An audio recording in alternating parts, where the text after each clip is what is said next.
Abraão era idólatra antes de ter sido chamado por Deus? Como era a vida do patriarca de Israel antes de sair da sua terra em obediência à ordem do Senhor? A Bíblia diz alguma coisa sobre isso? Se você tem essa dúvida, vem comigo e se inscreva no canal.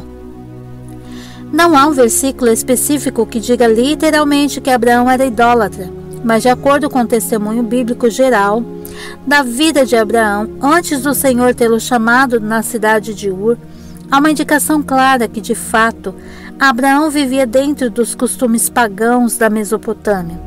Sabemos que Abraão era um descendente de Sem, um dos filhos de Noé, mas parece que o conhecimento a respeito do verdadeiro Deus foi se perdendo conforme as gerações foram se perdendo.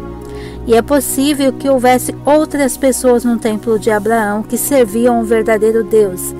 O rei Melquisedeque da cidade de Salém, por exemplo, é citado como adorador de El-Elion, ou seja, do Deus Altíssimo, e também Jó, que provavelmente viveu no período patriarcal, é outro exemplo de que alguém que servia o verdadeiro Deus. É verdade que alguns cristãos até argumentem que Melquisedeque não adorava necessariamente o Deus da Bíblia, o Deus que revelou a Israel. Ou se adorava, supostamente ele não era monoteísta. Mas é claro que esse tipo de argumentação não possui base bíblica. O fato de Abraão ter pago o dízimo a ele e a forma como o restante da Escritura refere-se ao sacerdócio de Melquisedeque como um sacerdócio, um tipo de sacerdócio de Cristo, não deixa qualquer dúvida de que Melquisedeque servia mesmo ao Senhor. E diante da evidência de que Melquisedeque tinha o conhecimento do verdadeiro Deus, mesmo não poderia ser dito sobre Abraão antes do seu chamado.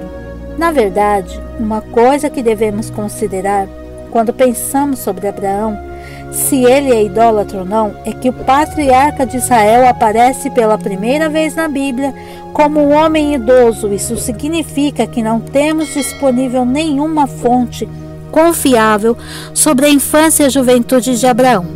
Alguns escritos judaicos até procuram preencher essa lacuna trazendo supostas informações sobre a vida de Abraão antes do seu chamado. O livro dos Jubileus, por exemplo, diz que Abraão começou a entender que a família do seu pai era idólatra na adolescência, e desde então ele supostamente teria começado a orar ao Criador. Inclusive, de acordo com esse escrito, Abraão até teria tentado converter o seu pai a queimar os seus ídolos, e a morte do seu irmão, o de Abraão, o Arã, também estaria relacionada a isto, porque supostamente ele teria morrido ao tentar salvar os ídolos do seu pai, do fogo. Porém, há outros escritos na tradução judaica que dizem exatamente o contrário disso. Esses escritos não apenas colocam Abraão como idólatra, mas também como um fabricante de ídolos. Então, seja como for, o correto é entender que nenhum desses escritos foi inspirado por Deus. Então nada disso pode ser confirmado à luz da Escritura. O que de fato temos certeza é sobre o que está escrito na Bíblia. Embora o texto bíblico não forneça detalhes sobre isso, fica claro que Abraão e sua família viviam num contexto evidentemente idólatra. Mas, como a Bíblia parece afirmar que Abraão era idólatra, no livro de Gênesis, o chamado de Abraão é registrado, sem nenhuma introdução prévia. Mas em outros livros bíblicos, algumas passagens, ainda que breve, que fazem referência à raiz idólatra, da família da qual se originou o povo de Israel. A passagem bíblica mais claro que nesse sentido está no livro de Josué. No Antigo Testamento, através de Josué, Deus disse o seguinte sobre a origem dos israelitas que estavam entrando em Canaã, no capítulo 24 e nos versículos 2 e 3 de Josué.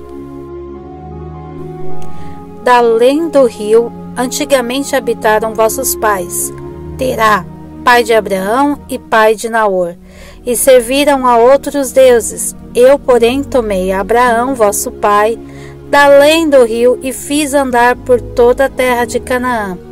Também multipliquei a sua semente e dei-lhe Isaque. A idolatria que é referida nesse texto era a idolatria dos arameus, que habitaram na Mesopotâmia, na região de Ur. A própria cidade de Ur era centro religioso dedicado ao culto ao deus a lua. Portanto, parece seguro afirmar que Abraão era mesmo idólatra, antes de ter sido chamado por Deus. Mas o importante é que quando ele recebeu o chamado da parte do Senhor, ele obedeceu e saiu de sua terra sem saber para onde ir, apenas carregando a certeza de que Deus haveria de conduzi-lo ao lugar de sua descendência. Receberia por herança. Sobre isso, o escritor da carta aos Hebreus registrou o seguinte: Abraão, sendo chamado, obedeceu indo para um lugar que havia de receber por herança e saiu sem saber para onde ia. Então Deus chamou Abraão soberanamente do meio do paganismo e da ignorância, para estabelecer através dele a linhagem mediante a qual Cristo veio ao mundo.